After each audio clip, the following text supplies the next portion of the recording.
Consider for a moment the possibility of an unseen influence guiding much of your thinking, your desires, and even the choices you make. An influence you might not even be aware of. Now, reflect on how much of your conduct is shaped not by logic or deliberate decisions, but by something primeval, ancient, deeply embedded within the furthest reaches of your mind. What if I were to tell you that this force is intrinsically linked to sexuality? Not to the physical act itself, but to the profound psychological energy it embodies. Today, we will unveil a truth that many find challenging to accept, yet one that inevitably affects everyone. This is the undeniable sway of sexuality over the human psyche, and what the renowned Carl Jung uncovered about what you are keeping hidden. Stay with me, as the ultimate revelation, presented in the fourth part, is the most transformative of all. It won't merely explain why this force holds such power, but also how you can reclaim control over it to reshape your existence. Sex, a term that provokes a multitude of responses, ranging from longing and embarrassment to bewilderment and power. Yet, what accounts for its immense significance in the human consciousness? The journey to understanding begins with a fundamental question. Is sex merely a biological imperative, or does it serve as a portal to something far more profound? Carl Jung posited that its nature extended far beyond a simple biological function. He viewed sexuality as a symbolic manifestation of psychic energy, which he termed libido, encompassing not just sexual craving, but the fundamental life force that fuels all creative endeavors, emotions, and actions. This perspective fundamentally challenged the narrower views of his predecessor, Freud, who largely concentrated on sexual repression as the root cause of neuroses. Jung advanced this notion, asserting that when sexual energy is misunderstood, denied, or misdirected, it transforms into a clandestine force that distorts our behavior, our relationships, and our self-perception. Consider how society navigates sexuality through censorship, commercialization, exploitation, and suppression. What happens when something so foundational to our identity is not consciously integrated into who we are? It doesn't vanish, rather, it retreats into hiding. And from this hidden place, it begins to exert its manipulation over us. Jung referred to this as the shadow, the aspect of ourselves that we disavow, suppress, or disregard. Within this shadow resides our unrecognized sexuality, meaning those facets of our sexual identity, including our fantasies, desires, and vulnerabilities, all the elements we've been conditioned to be ashamed of or deny, continue to exist within us, now subtly dictating our actions from the depths of our unconscious. Ask yourself how much of your behavior, your insecurities, your emotional outbursts, and your judgments of others are influenced by desires and fears you haven't thoroughly explored. How much of your internal strife originates from your attempts to detach yourself from your innate instincts? Jung observed that suppressing sexuality doesn't purify the soul. Instead, it fragments it. This fragmentation leads to what contemporary psychologists now identify as a form of internal disconnection, a chasm between our conscious self and the unconscious forces that drive us. Let's delve deeper. Your persona, your social facade, is the image you present to the world. It is carefully crafted, controlled, and socially acceptable. However, beneath this facade, within the subconscious mind, lie aspects you prefer to keep hidden from others. Sexual shame frequently becomes a prominent component of these hidden parts. And here lies the peril. Whatever is not consciously acknowledged becomes projected outwards. You observe it in others, you condemn it in them, you are provoked by it. Yet it serves as a mirror, reflecting your own unacknowledged aspects. This is why Jung maintained that personal evolution necessitates individuation, the process of harmonizing the conscious and unconscious elements of the self, crucially including our sexual energy. What you repress dominates you, but what you integrate empowers you. Many individuals pursue spiritual enlightenment, emotional healing, and even creative inspiration, unaware that they are disconnected from the very wellspring that nourishes all three. That source is the libido, the creative sexual energy that yearns not merely for release, but for expression. When it is ignored, it morphs into obsession, shame, fear, or addiction.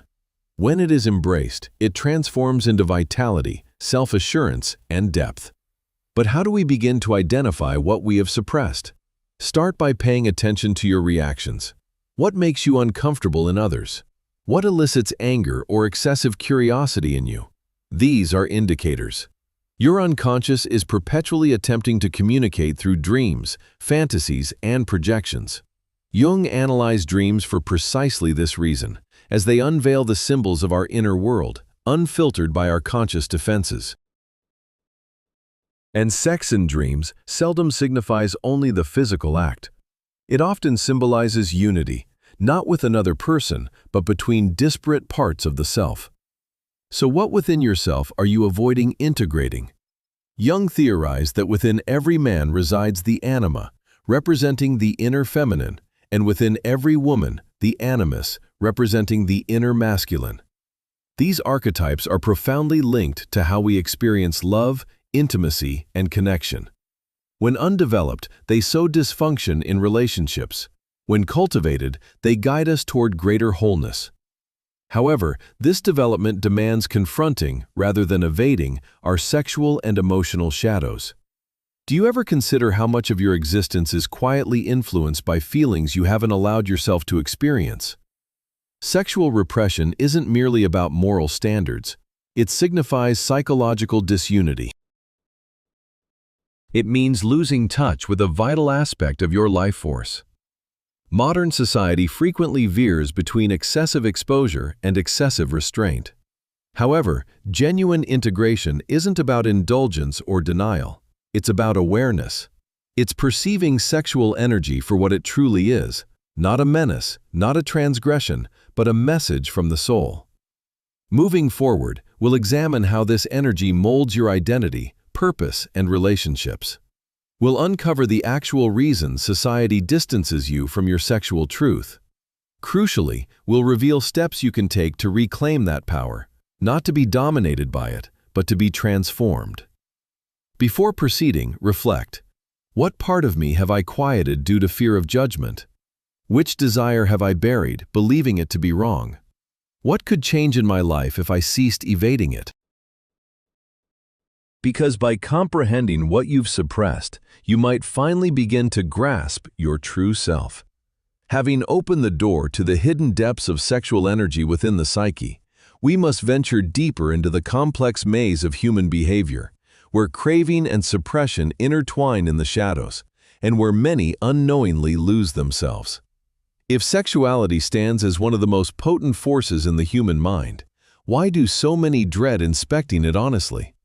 Why is it so stringently governed by culture, religion, and even self-perception? Carl Jung understood why. Sexuality isn't solely about pleasure, it's about power, and unconscious power is perilous. The libido, as Jung conceptualized it, is the vital energy that fuels our capacity to connect, to create, to feel, to exist. Yet, what transpires when this force is stifled for too long? It doesn't dissipate, it evolves, it deforms. It manifests as anxiety, obsessive behaviors, secret fixations, even violent outbursts. Jung asserted that anything we repress becomes part of the shadow, and the longer it remains concealed, the more chaotic it becomes when it attempts to emerge. Have you ever been overcome by a sudden emotion, a craving, a fear, without knowing its origin? These are indications that something in your unconscious is attempting to communicate. Sexual repression isn't merely a personal struggle, it's a shared legacy.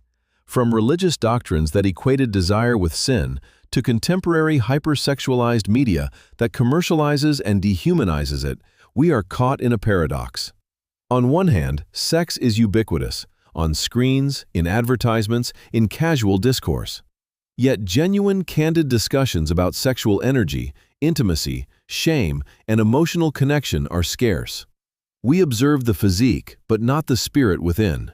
Jung cautioned that the more alienated we are from our inner truth, the more we become controlled by unintegrated archetypes. The temptress, the seducer, the victim, the dominator. These are not just social roles, they are psychological patterns that operate through us when our relationship with sexuality is immature or repressed. So, the question isn't whether sex governs your mind, it's how much of that control is subconscious. Let's delve further. There's a profound distinction between sexuality and sensuality. Sensuality is the ability to feel deeply, to engage with life through the faculties. It's the foundation of intimacy, not only with others, but with oneself and with existence itself. When we suppress sexual energy, we don't just forfeit pleasure, we lose presence. We become detached, anxious, numb. We seek diversions, addictions, or hyperstimulation to compensate for inner disconnection. Jung believed that healing commences by bringing awareness to what has been cast out. To examine it, not with judgment, but with curiosity. Why do you feel what you feel? Who taught you to regard your body, your desires, your needs as something shameful or perilous? More significantly, what would it resemble to reclaim that part of you, not through defiance, but through integration? One of the most potent methods Jung employed to explore the unconscious was dream analysis.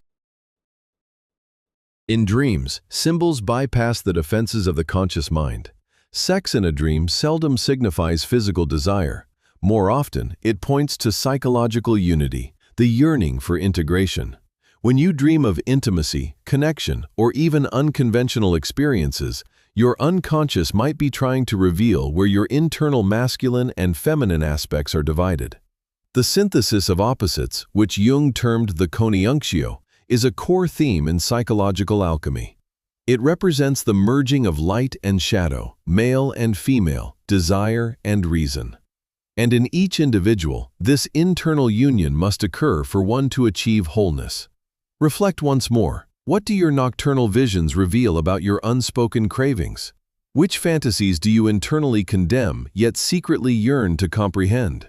Which aspect of yourself have you been hesitant to embrace? Our society has conditioned us to shy away from this introspection, preferring superficial gratification over genuine introspection. This isn't accidental. An individual attuned to their authentic sexual energy, not exploited by it, but in harmony with it, gains immense strength. Why? Because the chains of shame no longer bind them. They are no longer susceptible to external validation. They cease seeking approval from systems that thrive on fracturing connections. This is why reclaiming your suppressed sexual energy transcends the personal. It is revolutionary, spiritual, and a psychological emancipation. Contemporary psychologists have echoed Carl Jung's wisdom. Dr. Bessel van der Kolk, in The Body Keeps the Score, illustrates how trauma, particularly sexual trauma or suppression, embeds itself within the nervous system, impacting behavior, emotional regulation, and self-perception. The sole path to liberation is through awareness, through embodiment, through experiencing what you've been taught to avoid. We cannot mend what we refuse to confront, nor can we confront what we deny exists. The moment you cease evading your own sexuality, you begin to unearth something sacred, your truth. And truth doesn't always conform to expectations. It might bring anguish, sorrow, or fury, but underlying it is potency. For that which has been most profoundly suppressed often holds the very energy essential for healing, growth, and self-actualization. You are not destined to live in fragments, nor to be governed by clandestine forces. Your purpose is wholeness, and wholeness demands courage. In our forthcoming discussion, we will explore how this energy influences your relationships, not solely romantic ones, but your connections with others and with yourself. We will expose why most individuals are trapped in patterns of attraction that mirror their unresolved wounds rather than their authentic desires. Most importantly, we'll demonstrate how to begin liberating yourself from these patterns to experience genuine intimacy. But before progressing, ponder this. What would your existence resemble if you ceased fearing your own depths? Who might you become if you embraced every facet of your being, even those aspects that once instilled fear? You need not vocalize your answers, but allow these inquiries to resonate within you, for they are more than mere questions. They are invitations to perceive, to feel, to transform. Having delved into the profound impact of suppressed sexual energy on the psyche, it's now fitting to examine its influence on an equally fundamental aspect of our lives: relationships. Because what you internalize doesn't remain unspoken. It manifests through your expressions of love, your desires, and your suffering. Carl Jung posited that relationships serve as mirrors, reflecting our unresolved internal conflicts. We are drawn not merely to those we love, but to individuals who activate unconscious material that we haven't yet integrated. Consider this. How often have you found yourself inexplicably captivated by someone who excites, frustrates, or even harms you, yet you find yourself unable to disengage? This is not mere chance, it is projection. Jung taught that projection is the process by which we attribute our unrecognized qualities, desires, fears, and wounds to another person. This phenomenon is particularly active in romantic and sexual relationships. When we fail to confront our shadow, we develop affection for what appears to be absent within us. The partner then becomes a symbol of our hidden self. This explains the intensity of such passions. It's not solely about them, but about your attempt to reconnect with what you've lost internally. The issue arises when the illusion dissipates, often leaving us feeling betrayed. However, it wasn't the other person who changed, it was the projection dissolving. What remains is the raw reality: two individuals, each bearing their own shadows, each hoping the other will mend what they themselves have avoided. This illustrates why sexual repression is not merely a personal matter, it is a relational detriment. When you are detached from your own desires, your emotional core, and your sensuality, you cannot genuinely connect with another. You can only simulate connection, not truly experience it. Authentic intimacy, emotional, psychological, and physical, demands vulnerability. And vulnerability becomes impossible when shame governs your inner world. So ask yourself now, in my relationships, am I fully present or merely performing the version of myself I deem acceptable? Do I allow others to genuinely see me, or only the controlled aspects I've curated? What part of me am I still hesitant to share because I haven't fully embraced it myself? Jung believed that wholeness stems not from flawlessness but from integration. This means accepting even what seems unlovable within us: our needs, our pain, our yearnings. This is the path of individuation, becoming a unified self, not a fragmented facade.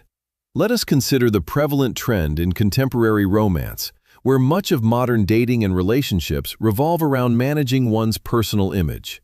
Individuals meticulously craft their public personas, stifle their true needs, and harbor a deep-seated fear that revealing their authentic selves would lead to abandonment. However, the true tragedy isn't the potential departure of others, but rather the act of self-abandonment that occurs in this charade. This disengagement originates from a separation from one's intrinsic sexual truth. Many associate sex with a performance, a means of validation, or a tool for control. Yet, awakened sexuality transcends these notions. It embodies presence, vulnerability, and a profound surrender, not to another person, but to the moment, to the self, and to the inherent wisdom of the body. The body communicates honestly. It relaxes when safe, tenses when fearful, and goes numb when disconnected.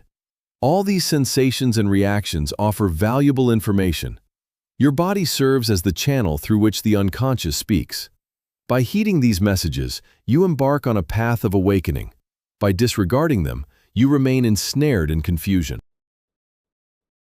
Carl Jung's work illuminates the psyche's innate desire for equilibrium, highlighting how the unconscious constantly seeks conscious integration. When sexuality is relegated to the shadows, it doesn't vanish. Instead, it manifests as jealousy, manipulation, infidelity, self-sabotage, and frequently profound loneliness, even amidst company. Many today experience loneliness, not due to a lack of love, but from an absence of genuine intimacy. They haven't permitted themselves to be fully known, even to themselves. Reflect on the last instance you felt truly acknowledged, not merely admired, but deeply understood. Not desired for a facade, but cherished for your very essence. Such a connection becomes attainable when we cease concealing our shadow aspects.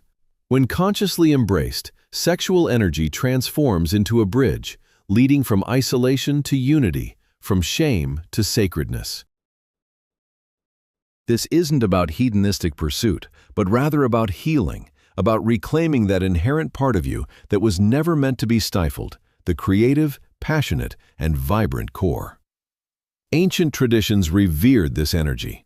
Tantra, for instance, views sexual energy as a sacred dynamism, a gateway to elevated consciousness, not due to the physical act itself, but because of the surrender, intensity, and deep presence it necessitates. A complete fusion of body, mind, and spirit. Jung identified parallel themes in alchemy, interpreting the symbolic transmutation of base elements into gold as a psychological journey. He posited that the genuine alchemical process was internal, taking what is unconscious, chaotic, and repressed, and transforming it through conscious awareness. The lead becomes gold, the sexual shadow becomes sacred power. To achieve this, however, one must first confront fears, guilt, pain, and confusion. You must encounter the younger version of yourself, the one who internalized that desire was wrong, that love equated to danger, or that pleasure was unsafe. And to that version, you must extend compassion, not judgment. For without compassion, there is no healing. And without healing, you will perpetually replay the same patterns with different individuals, hoping for an altered outcome. Envision how your relationships might transform if you ceased projecting your shadow and began to integrate it. What depth of intimacy could you cultivate if you loved yourself enough to present your authentic, unmasked self? And how radically might your entire existence shift if you stopped suppressing the very force that animates your life? Now we arrive at the most profound and impactful truth of all, the revelation that unifies all our explorations. We have witnessed how suppressed sexual energy morphs into shadow, distorting perceptions, shaping relationships, and compelling us to live from a place of fear instead of truth. But the deepest realization is this: the sexual energy you have been conditioned to dread is the identical energy responsible for the creation of worlds. This is not a metaphor, it is the literal truth of life itself. Carl Jung believed that the libido, the fundamental psychic energy, extends beyond mere sexuality. It is the spring of creativity, spirituality, vitality, and intrinsic purpose. When you repress this energy, you don't merely suppress desire, you stifle the very fire of your own becoming. This constitutes the tragedy of modern existence.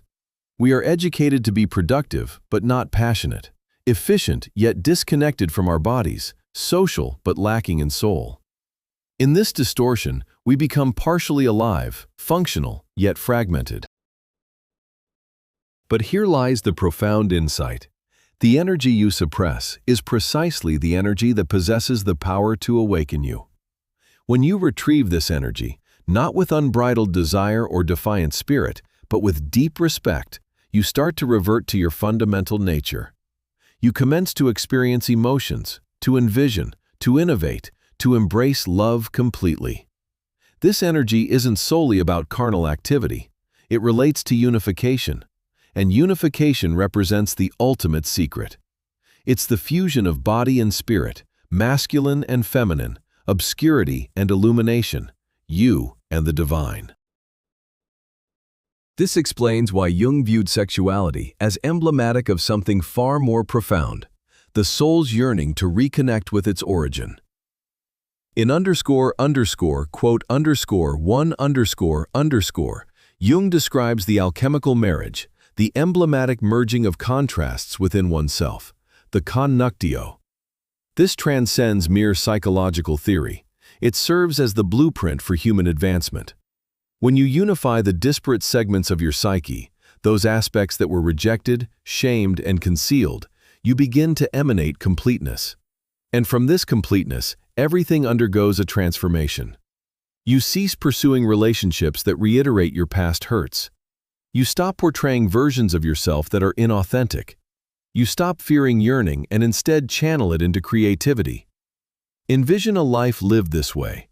Envision waking up not battling your own physique, your own sentiments, your own zeal for existence, but in harmony with them. Envision that your very yearning isn't a flaw to be corrected, but a direction to pursue. Because at its core, desire is not a weakness, it is a guide. The urge to connect, to touch, to feel, to communicate, these are not impediments, they are gateways. Every renowned artist, every genuine mystic, every visionary soul has grasped this, that the energy stirring beneath the surface is the very force that gives rise to inspiration.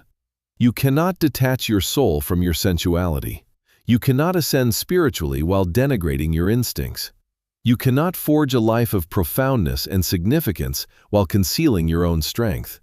This is the ultimate realization. The very thing you were taught to suppress is the key to your emancipation. Not just sexually, but emotionally, creatively, spiritually. The individual who integrates their sexual energy does not become subservient to desire, they become its master. And through this mastery, they gain access to something few ever attain, the full spectrum of their being.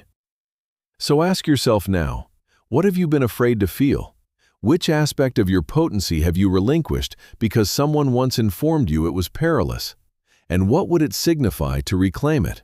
Not with ego, but with affection. For the power resides not in the action itself, but in the mindfulness. The capacity to choose deliberately, to feel thoroughly, to connect profoundly, to live authentically. This is what Jung ultimately guided us towards, the journey of individuation, becoming your complete self. And to achieve this, you must traverse the territories you were instructed to avoid. You must confront your shadow. You must reconcile with your desires. You must bring your sexual energy out of obscurity and into the light. Not for ostentation, but for veneration. It forms the conduit between your inner realm and the world you construct externally. And once you venerate this conduit, you begin to evolve. You become less reactive, more rooted, more empathetic, more potent. You begin to love not from necessity but from fullness. You begin to create not from deficit but from abundance. You begin to live not from repression but from soul. Let's be candid. Most individuals will never undertake this endeavor. They will remain in the cycle, suppress, project, repeat. But if you are still reading, it implies something within you is prepared. Prepared to recollect what the world attempted to make you forget, that your energy is sacred, that your truth is not shameful, and that your completeness is your destiny. You are not flawed. You are not excessive. You are not perilous. You are simply powerful. And that power, when reclaimed, transforms into love in motion. So if this communication resonated with you, allow it to penetrate deeper than the intellect. Let it reverberate within your very essence. Let it summon back the facets of yourself that you interred, the creative one, the passionate one, the untamed one, the sacred one. They are not gone, merely awaiting. And when you welcome them home, your existence will commence its metamorphosis.